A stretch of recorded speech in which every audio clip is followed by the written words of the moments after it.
better known to most folks in here as Dr. Seuss. I'm sitting here looking at a crowd of people wondering who's got stars on their bellies and who doesn't. This has gone on for a couple of years now, and everyone wants what the other side has, and no one seems to want to give an inch. I live with neighbors who are for windmills. I've also got a neighbor who's against windmills. Personally, I know I like to turn my lights on at night, and that electricity has to come from somewhere. We can keep burning oil, we can put up some more nuclear plants, but it's got to come from somewhere. And again, nobody seems to want to give an inch. It's all about property values, farmland values, taxes. Where's the money coming from, going to? Nobody wants to seem to talk about the money. And it's something that it irritates me. But I like my neighbors. Both sides of the issue. I like my neighbors. It's a wonderful community.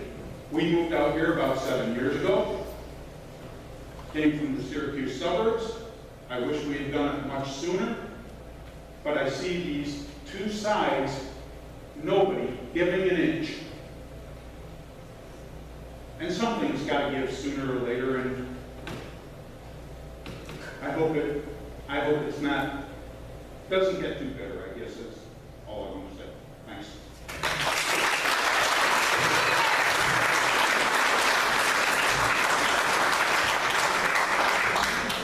Kathy Van Archdale. Oops, we said wrong paper. Michael O'Hara.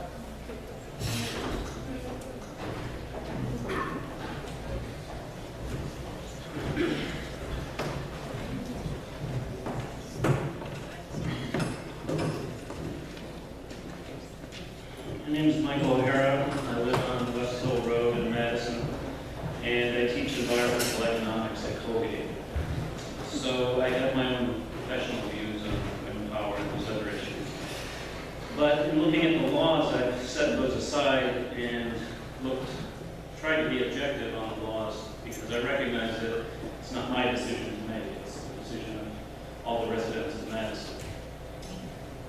So I think any proposed law should follow two principles to protect that. The first one is that the law that's drawn up should be independent of any proposed project. We created this moratorium to decide on our own terms for further wind development, and it shouldn't be determined by some corporation that's making the laws for us. Second principle is that turbine placement decisions should be made based on those who will be affected by them. I supported the previous version of the law because it had extended setbacks to protect those who didn't want the turbines near them, but it also had a waiver clause to allow people to waive that protection if they chose to do so. The current law has such close setbacks that it doesn't offer that, and the only reason I can see to not allow residents that choice is that you're afraid that they would choose not to have the turbines if they were given the option. Mr. Bono was quoted in the paper last week as saying that the law can only be voted on by members of the town board. That's true, but the residents decide on the town board, and we will be doing so in November. The only reason I can see to push this law through now, before the elections, is that you're afraid that the law won't be passed by the next board. And if that's the case, it won't be passed then it shouldn't be passed now. Thank you.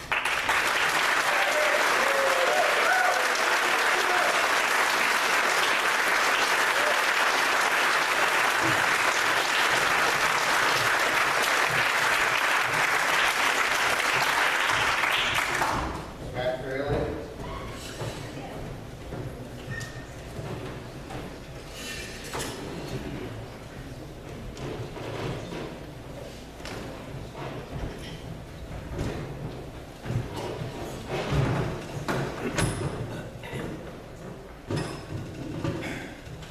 I'm Scott Fraley. My wife Ellen and I live on Hill Road in the town of Madison. We've been there 5 years after 30 wonderful years in Hubbardsville. Setbacks and the height of these towers has always been a key issue. And among other issues, you appointed an advisory group to study the problem. They wrote a version of a land use law with the expertise of people on the committee, including some people who have spent their careers working with machinery and measuring sound, understanding problems that I don't think anyone on this council understands. You dismantled that law piecemeal after your planning board has approved it. It makes no sense to me that that has happened. As I listened to your workshops, each time I heard a suggestion to shorten the distance on a setback or increase the height of the tower, I never once heard any publication or piece of data quoted. I heard remarks like, I think I'd prefer 600 feet, etc. I don't understand why you didn't use the advice of the planning board advisory committee that you yourselves recommended. The only way that makes sense is if the ultimate goal here is to provide a project that will work for EDP. One of the most interesting things I've heard today is that the representative from EDP had no complaints about this final version of the wind law. No suggestions that there be changes made to better accommodate the project. It makes further sense to me now that I can tell you the experience my wife and I had in February of 2012 when we first heard of this project. One of the members of this council and another elected official in the town of Madison said to us separately, characterized the EDP proposal as a done deal. That was 18 months ago, characterizing it as a done deal. And the deal matches this project proposal perfectly. Your deal should be with us, not with a corporation.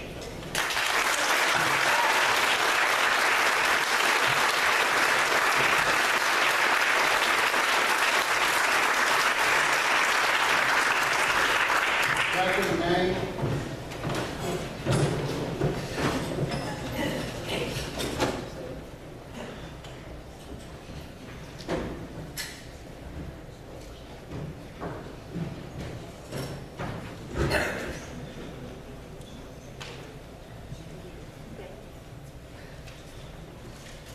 Hi everyone, I'm Gretchen Newman, the dairy farmer. I have been to several of these meetings now and have listened to the same stuff time after time. It seems to me that it is always the Hamilton people pitted against the Madison people. My question is this: why have all these Hamilton people been allowed to speak in the first place? If they don't have land in the town of Madison, then they shouldn't have the right to come here and tell you how to run your town.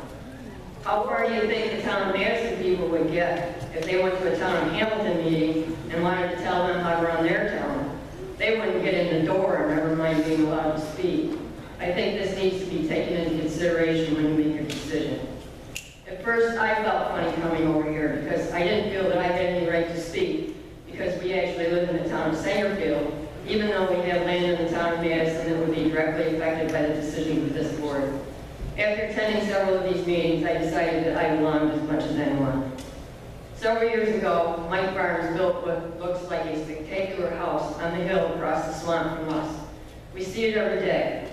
I want to make it clear that by no means does it bother us, even though it is in our view.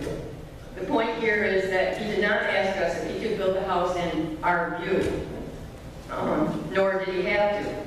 The same should be said of the windmills. You do not own your own view, and what happens to be in it is in it. Be happy with that you have any kind of view at all. Many people's view consists of a concrete jungle. Last weekend, I attended Farm Aid in Saratoga. As a member of the National Family Farm Coalition, I got to get into the press conference held by Willie Nelson, John Mellencamp, Neil Young, Dave Matthews, Jack Johnson, and others.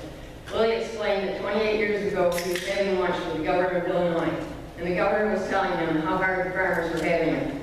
Willie wanted to do something to help, so he called John Mellencamp, who himself was noticing how small towns were dying and didn't know why. It was because the small farmers were dying and taking the towns with them. 21 days later, the first Farm Aid was born.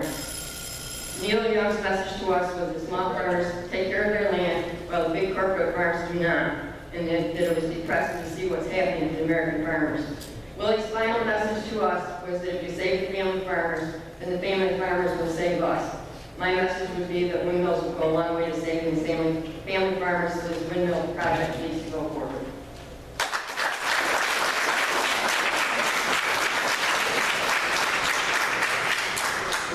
Jerome Brown.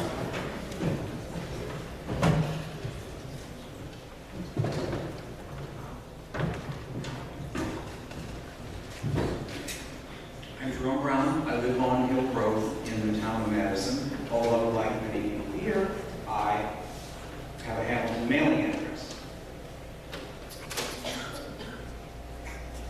The decision that no industrial scale wind energy facility may be constructed outside the wind district, while it does remove a good portion of the town from the possibility of ISWEFs, does not change the need to be careful about regulations in the wind district.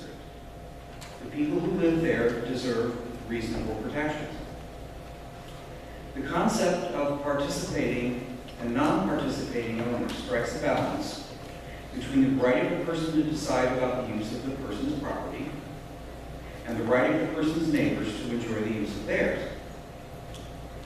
As the law implements the concept, however, it does not do enough to protect the rights of the non-participating property owners. Given a 450-foot tall ISWEF, the setback would be 1,125 feet. While that may sound like a lot, it isn't if the residence of the non-participating property owner is near the property line, or if the person wants to subdivide the property. Those of us who visited Hardscrabble saw that firsthand. Please change the setbacks. Increase them. There is a provision in the law for waiver of the setbacks should property owners consent. The law contemplates considerations, and I'm quoting that word, for a non-participating property owner. If that person is to give up the enjoyment of part of the person's property, compensation seems like a good idea, as the law provides. A greater setback would make that possible, should the non-participating property owner see the need. Thank you for giving us the opportunity to talk.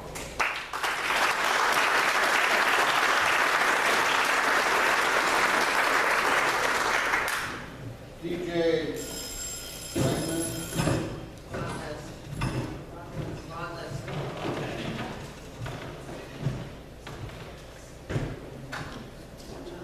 You would have.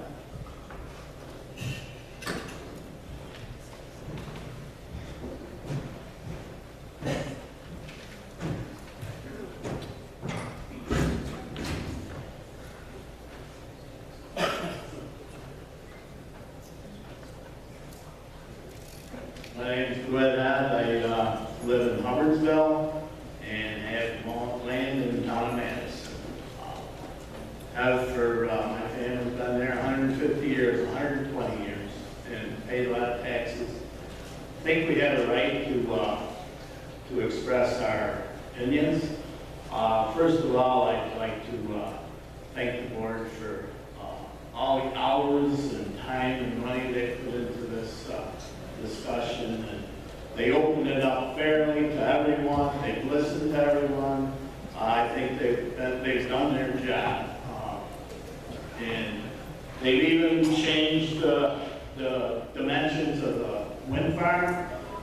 They've taken it away from near Lake Marine and all the people that were doing the hollering and screaming over there. And it's going to be just over in another part of the town that I think people really wanted over there. They've all the neighbors I've talked to think it's the greatest thing that ever happened.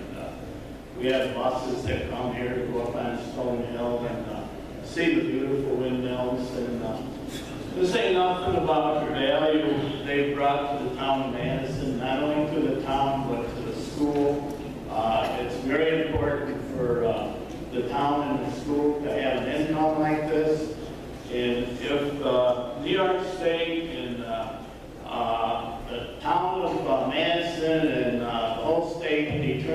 that it's safe to have windmills in this town, and they've done all the studies and changed the setbacks, and I think it's the greatest thing that could happen in this town to have electricity that's not going to contaminate anybody's air or land.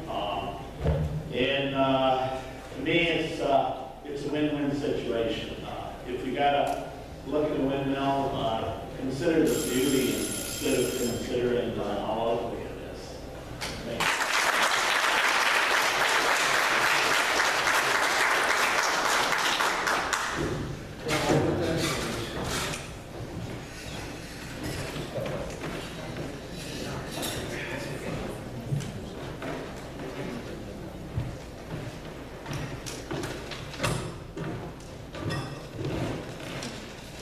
Thank you.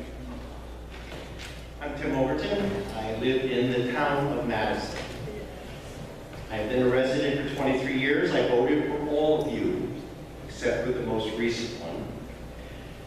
I pay taxes. I'm respectful of your authority. I'm trying to be. Having said all that, I'm so disappointed in you as a group. I followed the wind issues for over 2 years.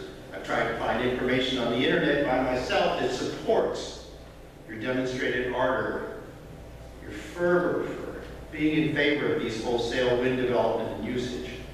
I'm stating to you that the overwhelming responses that I found are negative. I can't find a lot of positive ones, except for people that are making them, installing them. Even the people that take them down don't have much nice things to say about it, and that will happen. They will have to remove some of the ones as they go outdated. I've appreciated the comments made by my neighbors that are in favor of the turbines. I've appreciated their opposition to my views, and I'm glad that we all can have a say. These public hearings are for wide-scale turbine placement, and yet you represented that the survey that you concocted does not reflect this observation, much as we've heard here. My question to you are these. Where's your information coming from that you make your decisions for? Why are the leases so secret? And why do you allow for exhaustive attempts to find solutions only to discard them on what appears to be whims and favoritism? Can there be any cogent and demonstrable evidence that the turbines are going to benefit more than a small minority, including some of you and your families? I close with this last question. When the turbines have ceased to be the rage and the companies move on, as has happened in Texas and other parts of this country, who's going to be left to clean up the messes and haul away these has-beens from the lands they tower over?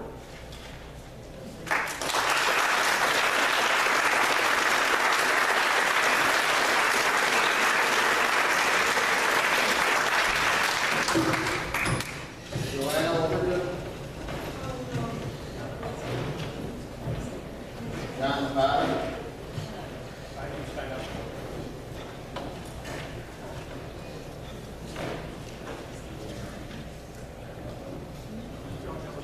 John Blackmore.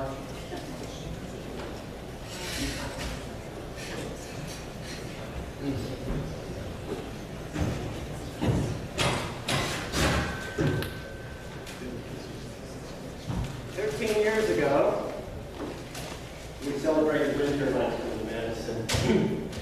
First wind farm in the east, on schedule, and must have been when Madison mattered more than subdivisions for all, or Hamilton's influence. I do want to express my appreciation to town board for their openness and efforts to accommodate.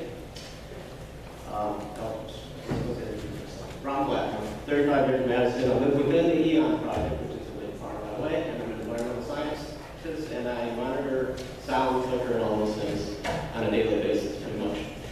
Anyway, that said, I would like to emphasize that it seems inappropriate and surely unwise for the town board, having deferred and delegated so much to a biased and unqualified wind facilities law committee and planning board, to now reject the revisions that a professional review by Madison County Planning Board deems needed.